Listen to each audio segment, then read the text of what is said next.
नमस्कार साथीहरू, MH academy च्यानलमा तपाईँहरूलाई हार्दिक स्वागत छ। साथीहरू, हामीहरू प्रिभियस लेक्चरमा मेटेरियल कस्टिङ चाहिँ सकेका थियो र आजदेखि हामी कस्ट अकाउन्टिङको second chapter labour costing start गर्नेवाला छौँ। कस्ट अकाउन्टिङको सेकेन्ड च्याप्टर लेबर कस्टिङ हामी स्टार्ट गर्नेछौँ र यो च्याप्टरमा पढ्नुपर्ने कुराहरू चाहिँ तपाईँलाई यस्ता रहेछन् हैन। सबभन्दा पहिला चाहिँ हामी लेबर टर्नओभर रेसियो पढ्छौँ, अनि त्यसपछि चाहिँ इम्प्लोइ कस्ट कसरी क्याल्कुलेट गर्ने भन्ने कुरा पढ्नेछौँ।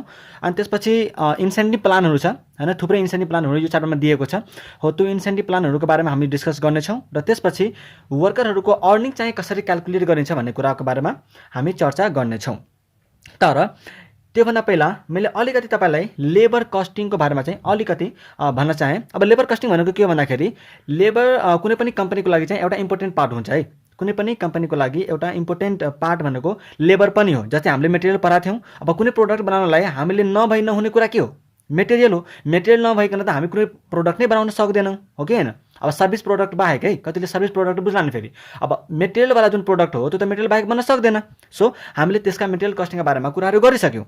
अब त्यो मेटेरियललाई फाइनल गुड्समा कन्भर्ट गर्नलाई त लेबर पनि चाहिन्छ भनेपछि लेबर पनि one of the most important part हो। कसको लागि त? कम्पनीको लागि। अब इम्पोर्टेन्ट पार्ट भएपछि त्यसको लागि त कस्टिङ गर्नु पर्यो, हो कि होइन? त्यसलाई हामीले कति वेजेस तिरिरहेछौँ, त्यसमा चाहिँ कति कस्ट लागिरहेको छ, तिनीहरूले त्यो काम गर्ने टाइम कति हो हैन, नर्मल मतलब आइडल टाइम कति छन् हैन, एबनर्मल आइडल टाइम कति छन्, तिनीहरूले काम त्यो टाइमलाई चाहिँ वेस्ट गरिरहेछ कि छैन, त्यस्ता कुराहरू हामीले हेर्नु पर्यो हैन। कतिको लेबर चाहिँ हामीले कम्पनी छोडेर गइरहेछन्, कतिको आइरहेछन्, रिक्रुटमेन्ट हामीले कति गरिरहेछौँ, रिप्लेस कति भइरहेछ, त्यो सब कुरा हामीले हेर्नु पर्यो। किनकि यो प्रत्येक कुरामा चाहिँ हाम्रो केही न केही कस्ट इन्भल्भ भएको हुन्छ, हो कि होइन? अब यदि लेबर कस्टिङलाई मैले यदि दुईटा भागमा चाहिँ सेपरेट गरेँ भने एउटा मैले भन्छु डाइरेक्ट लेबर, एउटा मैले भन्छु इन्डाइरेक्ट लेबर। अब डाइरेक्ट लेबर भनेको के हो भन्दाखेरि डाइरेक्ट लेबर भनेको जुन हामी हैन, जुन त्यो लेबर हैन, त्यो लेबर कस्ट जसलाई चाहिँ हामी कुनै स्पेसिफिक कन्ट्र्याक्ट या त कुनै स्पेसिफिक जब या त वर्क अर्डरसँग आइडेन्टिफाई गर्न सक्छौँ हैन। हामी डाइरेक्टली भन्न सक्छौँ कि हो यो कन्ट्र्याक्टमा यति लेबर खर्च भएको हो, यो स्पेसिफिक अर्डरमा यति लेबर चाहिँ खर्च भएको हो भनेर हामी यदि भन्न सक्छौँ भने त्यो चाहिँ हाम्रो डाइरेक्ट लेबर भयो। त्यस्तै यदि कुनै लेबरलाई यदि हामीले आइडेन्टिफाई गर्न सकेनौँ भने त्यो चाहिँ हाम्रो लागि के हुन्छ त? इन्डाइरेक्ट लेबर हुन्छ। ठिक छ, हामी यसका बारेमा पछि डिटेलमा कुरा गर्ने नै छौँ। तर आजको हाम्रो मेन टपिक भनेको लेबर टर्नओभर रेसियो हो। आजको हाम्रो मेन टपिक के हो? लेबर टर्नओभर रेसियो हो। र साथीहरू, मैले तपाईँलाई एउटा रिक्वेस्ट के गर्न चाहेँ भन्दाखेरि यदि तपाईँ अहिलेसम्म च्यानललाई सब्सक्राइब गर्नुभएको छैन भने प्लिज च्यानललाई सब्सक्राइब गर्नु होला है, अनि नोटिफिकेसन बेललाई चाहिँ थिच्न नबिर्सनु होला। ठिक छ, अब हामीले के कुरा गरेका थियौँ? लेबर टर्नओभर रेसियोको बारेमा। लेबर टर्नओभर रेसियो भनेको, अब म यसको चाहिँ पहिला मिनिङ भन्छु अनि त्यसपछि हामी फर्मुलातिर जाम्ला, यसको क्याल्कुलेसन कसरी गर्नेछ त्यो कुराहरू डिस्कस गर्नेछौँ र एउटा क्वेसन पनि आज गर्नेछौँ। एउटा क्वेसन पनि हामी गरेरै छोड्नेछौँ यसलाई। ठिक छ, र आज यो सकिन्छ पनि। अब लेबर टर्नओभर रेसियोको बारेमा हामी कुरा गर्दैछौँ। लेबर टर्नओभर रेसियो भनेको के हो भन्दाखेरि नि लेबर फोर्सको कम्पोजिसनमा चेन्ज हुनु। अब चेन्ज हुनु भनेको के? लेबर फोर्सको कम्पोजिसनमा चेन्ज हुनु भनेको के? सपोज तपाईँको इक्जाम्पल मैले भने तपाईँको एउटा ए लिमिटेड भन्ने कम्पनी छ है। अब यहाँ चाहिँ तपाईँले चाहिँ 15वटा इम्प्लोइजलाई चाहिँ राख्नु भएको छ हैन। तपाईँको कम्पनीमा 1500 जना चाहिँ काम गरिरहेछन्। अब यसमा 1500 जनामा त चेन्ज पनि भइरहेको छ होला। अब चेन्ज कसरी हुन्छ त? चेन्ज चाहिँ कसरी हुन्छ? कहिलेकाहीँ न्यू रिक्रुटमेन्ट भएर चेन्ज होला हैन। न्यू रिक्रुटमेन्ट हामीले गर्छौँ त हैन। यदि हामीले एक्सपान्सन गर्न खोज्यो भने त हामीलाई मान्छेको आवश्यकता पर्छ। त्यतिखेर हामी के गर्छौँ? नयाँ रिक्रुटमेन्टहरू गर्छौँ त हो। त्यतिखेर हामीलाई के हुन्छ हैन? न्यू रिक्रुटमेन्ट हामी गर्छौँ। त्यति बेला के हुन्छ? हाम्रो लेबर फोर्समा चेन्ज भएर जान्छ। त्यस्तै यदि कुनै मान्छे रिजाइन गर्छ भने त हैन, यदि कुनै मान्छे रिजाइन गर्यो भने त तपाईँको वर्कफोर्स के हुन्छ? घटेर जान्छ। अब घटेर जाओस् चाहे बढेर जाओस्, चेन्ज त चेन्ज हो हैन। चेन्ज भनेको हामीले के भएका छौँ? इन्क्रिज या त डिक्रिज, चेन्ज भनेको चेन्ज हो। त्यस्तै यदि कोही रिटायर भयो भने हैन, अब टाइम पुगेपछि मान्छे रिटायर हुन्छ इम्प्लोइजहरू हो। त्यस्तो यदि रिटायरमेन्ट भयो भने तपाईँको लेबर फोर्समा के हुन्छ? चेन्ज भएर जान्छ। त्यस्तै यदि हैन रिट्रेन्चमेन्ट भन्छ हैन, त्यस्ता कुराहरूले चाहिँ के हुन्छ भन्दाखेरि तपाईँको लेबर फोर्सको कम्पोजिसनमा चेन्ज भएर आउँछ, हो कि होइन? अब हामीले के सोच्छौँ भन्दाखेरि के लेबर फोर्समा चेन्ज हुनु त्यसका लागि पनि हामीले कस्टिङ गर्नुपर्छ त। लेबर ठिकै छ चेन्ज भइराखोस्, हामीलाई के मतलब होइन, चेन्ज भइरहेछ, हामीलाई के मतलब त। अब यसका लागि कस्टिङको आवश्यकता किन पर्यो त, यसका लागि हामीले कस्टिङ किन गर्नु पर्यो, हामीले किन लेबर टर्नओभर रेसियो निकाल्नु पर्यो त। यहाँ धेरैवटा रिजन छ। किन भन्दाखेरि नि सपोज तपाईँको इम्प्लोइजको लेबर टर्नओभर रेसियो धेरै भइगयो भनेपछि तपाईँको लेबर फोर्सको कम्पोजिसनमा धेरै स्पिडमा चेन्ज भइरहेको छ भने तपाईँको के खर्च नबढ्ला त। धेरै स्पिडमा चेन्ज हो, सपोज तपाईँले न्यू रिक्रुटमेन्ट चाहिँ धेरै गर्न थाल्नुभयो भनेपछि के तपाईँले रिक्रुटमेन्टमा कस्ट लाग्दैन, लाग्छ नि। भ्याकेन्सी अनाउन्स गर्न हामीले न्युजपेपरमा भ्याकेन्सी अनाउन्स गर्नुपर्छ, त्यसका लागि खर्च लाग्ने भयो। इन्टरभ्यू लिने मान्छेका खर्च लाग्ने भयो। अरू कता हामी के खर्चहरू गर्छौँ होइन, त्यो खर्चहरू लाग्छन्। त्यस्तै रिजाइन गरेपछि फेरि हामीले नयाँ मान्छेहरू चाहिन्छ। त्यो नयाँ मान्छे आइसकेपछि हामी त्यसलाई ट्रेनिङ दिन्छौँ, त्यो कुरा सिकाउँछौँ, यो सिकाउँछौँ, ऊ सिकाउँछौँ होइन। त्यो फेरि हाम्रो के हुन्छ, एडिसनल कस्टहरू लागेर जान्छ कि जान्दैन भनेपछि यही कारणहरू हो होइन। यही कारणहरू हो कि हामीले लेबर फोर्समा जुन चेन्ज भइरहेको छ त्यसलाई कसरी कन्ट्रोल गर्ने त। अब कन्ट्रोल गर्नुभन्दा पहिला हामीले के निकाल्नुपर्छ, त्यसको मेजरमेन्ट कसरी गर्ने होइन। यदि हामीले मेजरमेन्ट गर्न सक्यो भने हामी बल्ल पछि गएर कन्ट्रोल गर्न सक्छौँ, हो कि होइन। सो त्यही निकाल्नलाई होइन अब कतिले के सोध्ला भन्दाखेरि कहिलेकाहीँ थ्योरीमा यस्तो क्वेसन आइदिन्छ है कि लेबर टर्नओभर रेसियो होइन, लेबर टर्नओभर हुनुको चाहिँ रिजन के हो भन्दा होइन, के हो भनेर लेख्न आइदिन सक्छ। अब त्यस्ता के हुनसक्छ भन्दाखेरि नि लेबर टर्नओभर मान्छेले किन छोड्छन् भन्ने कुरा चाहिँ अब हुनसक्छ धेरै रिजनहरू हुन्छ। जस्तै पर्सनल कजहरू हुनसक्छ होइन, पर्सनल कजहरू कस्ता हुनसक्छन् त। जस्तै फ्यामिलीका रिस्पोन्सिबिलिटिजहरू भयो होइन, भयो। त्यस्तै अब हामीलाई यदि कुनै जबमा होइन राम्रो स्यालेरी दिइरहेको छैन भने हामी अर्को जबमा जान्छौँ, हो कि होइन। त्यस्तै यदि डोमेस्टिक प्रब्लम कुनै पर्यो या त फ्यामिलीको रिस्पोन्सिबिलिटिज पर्यो, हो कि होइन, हो या त हामीलाई वर्किङ इन्भाइरोमेन्ट मन परेन, त्यस्ता कारणले चाहिँ हामी कामलाई छोडेर जान्छौँ। त्यस्तै यदि सेकेन्डमा भन्यो भने एउटा अनएभोइडेबल रिजन हुन्छ, एउटा चाहिँ अनएभोइडेबल हुन्छ है, अनएभोइडेबल कजेस हुन्छ। जस्तै अब अनएभोइडेबल भनेको सपोज सिजनल नेचर छ होइन, कामको चाहिँ सिजनल नेचर छ। जाडोमा काम गर्ने गर्मीमा नगर्ने, अब के मान्छे छोडेर जान्छ, हो कि होइन, सिजनल नेचर भयो भने। त्यस्तै यदि हामी यहाँ काम गरिरहेको थियौँ, प्लान्ट होइन हाम्रो यहाँ थियो, अब प्लान्टलाई नै हामीले प्लान्टको लोकेसन नै हामीले चेन्ज गर्यो भनेपछि के छ, त्यतिखेर पनि के हुन्छ, चेन्ज हुन्छ, हो कि होइन। त्यस्तै डिसिप्लिनरी मेजरहरू हुन्छ होइन, म्यारेज हुन्छ एउटा अनएभोइडेबल रिजन होइन, म्यारेज पनि हुन्छ, अब बिहेमा खासै के हुन्छ भन्दाखेरि त्यो यो चाहिँ स्पेसली केटीहरूको लागि हुन्छन् है, स्पेसली फर गर्ल्स। अब केटी बिहे भइसकेपछि त ससुराली जानुपर्छ नि त, हो। अब काठमाडौँमा भएको मान्छे त बिहे गरेपछि काठमाडौँमा बस्दैन, त्यो स्योर हो होइन। अब त्यो सोध्न हुनसक्छ, तर प्रायः मान्छेहरू चाहिँ के हुन्छ भन्दाखेरि बिहे गरेपछि ससुराली जान्छ नि त, हो। त्यो कारणले पनि हाम्रो लेबर टर्नओभर बढेर हुन्छन्। त्यस्तै एउटा एभोइडेबल रिजनहरू पनि हुन्छ होइन, एउटा चाहिँ एभोइडेबल पनि हुन्छ। एभोइडेबलमा के हुन्छ भन्दाखेरि यदि हामीले कम स्यालेरी दिइरहेछौँ होइन, त्यसलाई चाहिँ राम्रो वर्किङ इन्भाइरोमेन्ट चाहिँ दिइरहेको छैनौँ, त्यस्तै उसलाई रिक्रिएसनल या त मेडिसिनल फ्यासिलिटिजहरू दिइरहेको छैनौँ भनेपछि लेबर टर्नओभर हाम्रो बढेर जान्छ होइन। सो यो कुरालाई चाहिँ हामीले कन्ट्रोल गर्न सक्छौँ होइन। अब हामीले के कुरा गर्नु थियो भन्दाखेरि कि लेबर टर्नओभर रेसियो बढ्यो भने हामीलाई धेरै कस्टहरू लाग्छ। सो त्यसको लागि चाहिँ हामीले कन्ट्रोल गर्नुपर्छ, लेबर टर्नओभरलाई कन्ट्रोल गर्नुपर्छ। तर कन्ट्रोल गर्नुभन्दा पहिला हामीले त्यसलाई मेजरमेन्ट गर्नुपर्छ। मेजर नगरिकन त हामीलाई थाहै हुन्न कि हाम्रो लेबर टर्नओभर धेरै भइरहेको हो कि कम भइरहेको हो। अनि जब हामी थाहा पाइहाल्छौँ कि हो धेरै भइरहेछ भनेपछि हामी कन्ट्रोल गर्छौँ, या त कम भइरहेछ भने त्यसलाई के गर्नुपर्छ त्यो कुरा हामीले पहिला मेजरमेन्ट गरेर मात्रै हामी थाहा पाउँछौँ। भनेपछि अब यसलाई मेजरमेन्ट गर्ने, लेबर टर्नओभरलाई मेजरमेन्ट गर्ने 3वटा तरिका छ हामीसँग। कतिवटा तरिका? 3वटा तरिका छ हामीसँग। र मैले एउटा कुरा तपाईँलाई के भन्न चाहन्छु भन्दाखेरि हामी इक्जाम ओरिएन्टेड पढ्नेछौँ, यताउताको कुरा केही पनि हुँदैन। हामी ठ्याक्कै इक्जाममा के आउँछ, इक्जाममा कसरी सोधिने हो त्यो पुरै इक्जाम ओरिएन्टेड भएर पढ्छौँ, ठिक छ।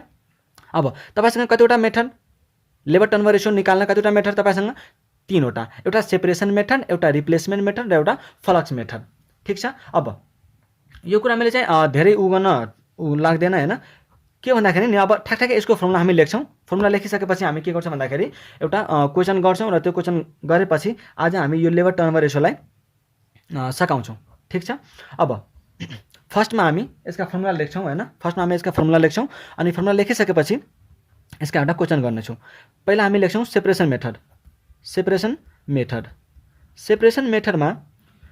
मेथडमा नि फर्मुला के छ भन्दाखेरि, सेपरेसन मेथडमा फर्मुला के छ भन्दाखेरि नम्बर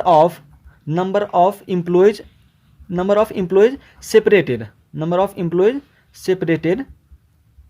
कतिजना मान्छे चाहिँ हाम्रो कम्पनीबाट सेपरेट भयो त, कतिजना मान्छे हाम्रो कम्पनीबाट सेपरेट भयो। अब सेपरेट भनेको कस्तो? चाहे ऊ आफैले हैन सेपरेट भएको चाहिँ हाम्रो कम्पनीबाट सेपरेट भएको, अब चाहे ऊ रिजाइन गरेर गएको होस्, चाहे ऊ हामीबाट निकालिएको होस् हैन, हामी निकालेको प्लस ऊ आफै रिजाइन गरेर गएको, यो दुईटैमा चाहिँ सेपरेटेड भनेको दुईटै हो है। सेपरेटेड भनेको के कम्पनीलाई छोडेर गएको, चाहे त्यो आफै रिजाइन गरेर गएको होस्, चाहे त्यो हामीबाट निकालेर गएको होस्। ठीक छ, यहाँ दुईटै आउँछ सेपरेटेडमा। Divide by average number of employees, average number of employees, average number of employees into 100%। यसको चाहिँ जहिले पनि रिजल्ट हामी पर्सेन्टेजमा निकाल्छौँ। त्यस्तै सेकेन्डमा कुन मेथड छ हामीसँग? Replacement method. अब रिप्लेसमेन्ट मेथडको के छ फर्मुला? रिप्लेसमेन्ट मेथडको फर्मुला छ नम्बर अफ इम्प्लोइज रिप्लेस्ड, ठीक छ, number of employees replaced divide by त्यही same average number of employees. ठीक छ नि। अब यहाँ रिप्लेस भनेको के? Average number of employees replaced भनेको के? जस्तै तपाईको कम्पनीबाट 200 जना छोडेर गयो। कतिजना छोडेर गयो? 200 जना छोडेर गयो। अनि हामी यो 200 जना छोडेको सट्टामा 150 जना ल्यायौँ भनेपछि के यहाँ 200 जना निस्किएकोमा त 150 जना पनि निस्किया हो कि होइन? निस्किया हो। त्यो 250 मा त 150 त्यसरी त 200 पुग्यो भने त्यो 250 निस्केको सट्टामा हामीले कतिजना ल्याएछौँ? 150 जना ल्याएछौँ भनेपछि यो के भएको त? जुन निस्किएको हो त्यसलाई नै रिप्लेस गरे हो कि होइन? जुन मान्छेहरू निस्किया हो कम्पनीबाट त्यसलाई नै हामीले रिप्लेस गरे हो कि होइन? हो। भनेपछि यो जुन 150 छ त्यो चाहिँ रिप्लेस्ड भएको हो। ठीक छ। त्यस्तै हामीसँग लास्ट छ हैन, लास्ट फर्मुला छ। हामीले सेपरेसन मेथडको फर्मुला लेख्यौँ इन्टु 100% गर्न बिर्सेँ। त्यसपछि रिप्लेसमेन्ट मेथड पनि हामीले लेखिसक्यौँ फर्मुला। अब छ फ्लक्स मेथड भनेको यो दुईटै मेथडको कम्बिनेसन फ्लक्स मेथड हैन। सेपरेसनमा चाहिँ कतिजना मान्छे छोडेर गइरहेछन्, अब छोडेर गएको मान्छेमा चाहिँ दुईटै आयो, आफैले रिजाइन गरेको प्लस हामीबाट निकालिएको। त्यस्तै यहाँ रिप्लेसमा कुन आउँछ? जुन चाहिँ निकालिएको सट्टामा जोइन गरेको मान्छेलाई हामी रिप्लेस भन्छौँ। त्यस्तै यहाँ फ्लक्स मेथडमा चाहिँ नम्बर अफ, यो मैले भने यो दुईटैको कम्बिनेसन हो भनेपछि number of separation plus number of accession divide by average number of employee. सबमा त्यही एभरेज नम्बर अफ इम्प्लोइ अनि यहाँ इन्टु 100% चाहिँ गर्न नबिर्स्नु होला हैन, किनकि हामी जहिले पनि रेसियो केमा निकाल्छौँ? पर्सेन्टेजमा निकाल्छौँ। यति छ। त्यसपछि अब यो त कसलाई थाहा छैन? एभरेज नम्बर अफ इम्प्लोइ भनेको were average number of employee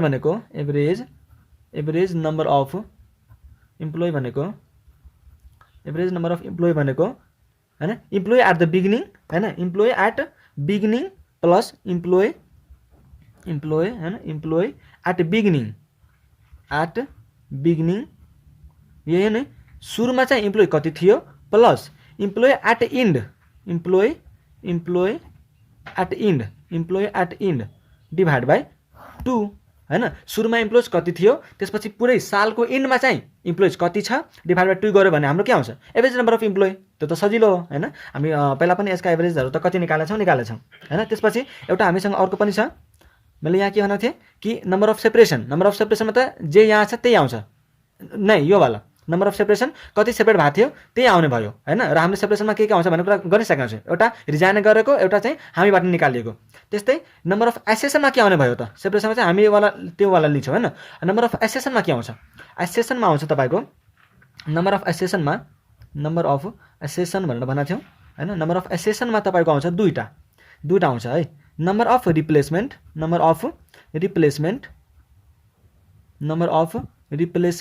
plus new recruitment. कहिलेकाहीँ के हुन्छ भन्दाखेरि नि कम्पनीलाई चाहिँ एक्सपान्सन गर्नुपर्ने हुन्छ, सो उसले अब कतिजना मान्छे निस्क्यायो त्यसको सट्टामा त मान्छे ल्याउँछ हैन। अनि उसलाई अब एक्सपान्सन गर्नु पर्यो नि त। सो मैले यहाँ लेखिदिन्छु ड्यू टु एक्सपान्सन हैन। अब उसलाई एक्सपान्सन गर्नु परेको छ भनेपछि जुन मान्छे निस्किएको छ कम्पनी छोडेर त्यसको सट्टामा त मान्छे ल्याउँछ, तर यदि उसलाई एक्सपान्सन गर्नु छ भने त अझै इम्प्लोइ चाहिन्छ होला हैन। हो त्यसको सट्टामा के गर्छौँ हामी, त्यसको लागि पनि हामी नयाँ रिक्रुटमेन्टहरू गर्छौँ। त्यो पनि हामीले फ्लक्स मेथडमा आएर जोड्नुपर्ने हुन्छ। ठिक छ, हामीसँग यही 3वटा मेथड हो र तपाईँ नोट्समा लेख्न सक्नुहुन्छ यो 3वटा मेथड भनेको। र हामी यो कन्सेप्टमा आधारित एउटा क्वेसन गर्नेछौँ र आज यो कन्सेप्टलाई सकाउँछौँ। ठिक छ, लेख्नुभयो फर्मुला। अब हामी एउटा क्वेसन गर्नेछौँ। ठिक छ, ल क्वेसन नम्बर 8 हेर्नु होला।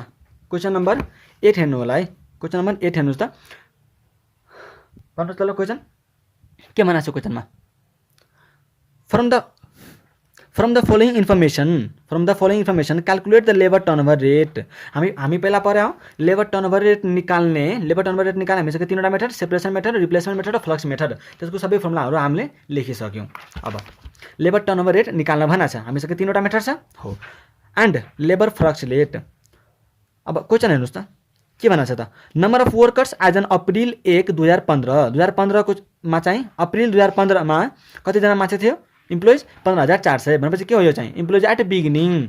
त्यस्तै number of workers as on March 31 2016 को मार्चमा चाहिँ हैन सालको इन्डमा कतिजना छ 17,300 भनेपछि यो चाहिँ के हो त इम्प्लोइज एट इन्ड। हामीले यहाँ अहिले लेख्यौँ नि उमा एभरेज नम्बर अफ इम्प्लोइजमा employees at beginning plus employees at end divide by 2 average number of employees निकाल्नलाई हो। त्यही त हो नि, इम्प्लोइ एट बिगिनिङ हामीलाई दियो, इम्प्लोइज एट इन्ड पनि हामीलाई दियो। अब के भन्छ अरू इन्फर्मेसन, ड्युरिङ द इयर हैन सालको बिचमा 150 सालभरिमा चाहिँ 150 वर्कर्स लेफ्ट, कतिजना छोड्यो 150, व्हाइल 72 वर्कर्स वेयर डिस्चार्ज्ड। 150 जना त छोड्या हो तर 720 जना हैन, र 720 जना चाहिँ के भएको त निकालिएको हो। हामीले के कुरा गरेका थियौँ, सेपरेटेडमा के आउँछ दुईटा, आफैले छोडेको र प्लस हामीले निकालेको दुईटा आउने भयो यहाँ हो। त्यसपछि were discharge and 2,770 workers were recruited during the year of these. अब यो यति त छोड्यो हैन, सेपरेट भयो। त्यसपछि हामीले के गर्यौँ 2770 जना इम्प्लोइजलाई चाहिँ हामीले रिक्रुट गरेका छौँ जुनमा।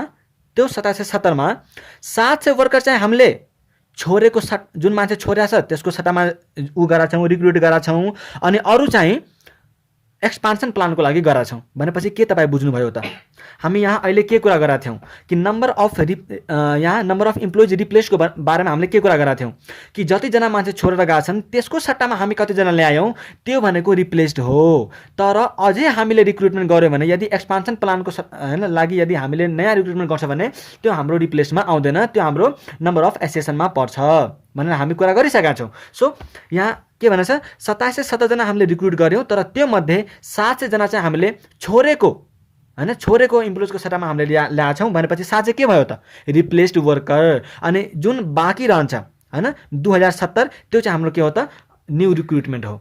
बुझ्नुभयो। अब निकाल्न के भनेको थियो, लेबर टर्नओभर रेट निकाल्न भनिसकेको छ भनेपछि हामीले क्याल्कुलेट गर्नु पर्यो।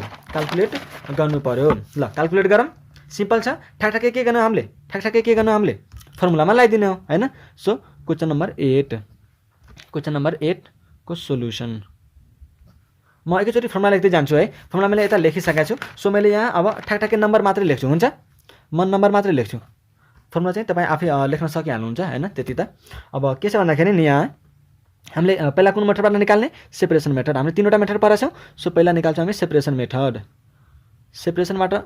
मेथडबाट के थियो फर्मुला हाम्रो सेपरेसन मेथडमा हाम्रो फर्मुला के थियो, number of employees separated divide by average number of employees हैन। सेपरेटेडमा हामीले के कुरा गरेका थियौँ, कतिजना मान्छे आफैले रिजाइन गरेको छ या त हामीले निकालेका छौँ। अब यहाँ चाहिँ क्वेसनमा के भनेको छ तपाईँलाई 150 वर्कर्स वेयर लेफ्ट भनेपछि 150 जना त छोडेकै हो, अनि 720 जना चाहिँ हामीले निकालेका छौँ भनेपछि त्यो पनि सेपरेसनमा आयो 720 डिभाइड बाई एभरेज भनेर भनेको छ। हामीले फर्मुलामा के लेखेका थियौँ divide by average number of employees. So average number of इम्प्लोइजको फर्मुला के लेखेका थियौँ हामीले, employees at beginning plus employees at end divide by 2। So employees at beginning भनेको तपाईँलाई कति दिएको छ त 15,400, इम्प्लोइज एट इन्ड कति दिएको छ तपाईँलाई 17,300 डिभाइड बाई 2 गरिदिएपछि के आयो employees number employees. So 120 plus 700 कति चाहियो क्वेसनमा 150 प्लस 720 गरेर आउँछ तपाईँको 870 डिभाइड बाई, अब यसलाई चाहिँ एभरेज निकालौँ 15,400 प्लस 17,300 डिभाइड बाई 2 गरेपछि आउँछ यो चाहिँ 16,350 इन्टु 100% त गर्नै पर्छ। यहाँ पनि हामीले छोरा छौँ 100% अनि कति आउँछ यो चाहिँ 870 डिभाइड बाई 16,350 इन्टु 100% गरेपछि आउँछ तपाईँको 5.32%। यति आयो। त्यसपछि सेकेन्डमा हाम्रो के थियो फर्मुला?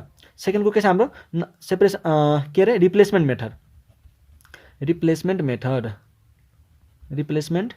मेथड। यहाँ हामीले के कुरा गरेका थियौँ? नम्बर अफ वर्कर्स रिप्लेस्ड मात्रै। यहाँ कति भनेको छ? 2770 चाहिँ हामीले नयाँ रिक्रुट गरेका छौँ, तर त्यो मध्ये चाहिँ 700 जना मात्रै रिप्लेस्ड भएको छ हैन, बिकज अफ एक्जिट्स भनेको छ नि। हो 700 जना मात्रै हामीले रिप्लेस गरेको छौँ भनेपछि 700 डिभाइड बाई त्यही एभरेज नै आयो। एभरेज कति आयो अरे 15,400 प्लस 17,300 डिभाइड बाई 2 गरेपछि 16,350 नै आएको थियो भनेर हामीले लेखा छौँ यहाँ 16,350 इन्टु 100%। कति आयो यो चाहिँ 700 डिभाइड बाई 16,350 इन्टु 100% गरेपछि यो आयो तपाईँको 4.28%। यति हो। अब लास्टमा हाम्रो एउटा लास्ट मेथड छ। लास्टमा के थियो? Flux method. अब यो फ्लक्स मेथडमा के भनेको थियो हाम्रो फर्मुला? यहाँ फर्मुला हामीले के पढाएको थियौँ कि नम्बर अफ सेपरेसन हैन, यही हामीले पढायो कि होइन? Number of separation plus number of accession. र नम्बर अफ सेपरेसन भनेको त हामी जुन नम्बर यहाँ लेखेका छौँ त्यही नम्बर यहाँ आउने भयो।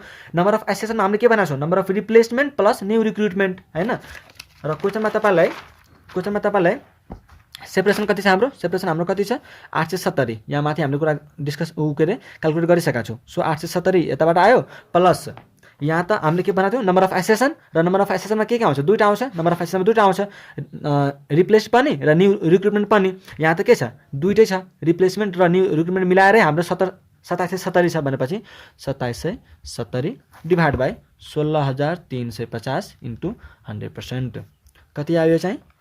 2770 प्लस 870 गरेपछि आयो यो चाहिँ 3,640 डिभाइड बाई 16,350 इन्टु 100%।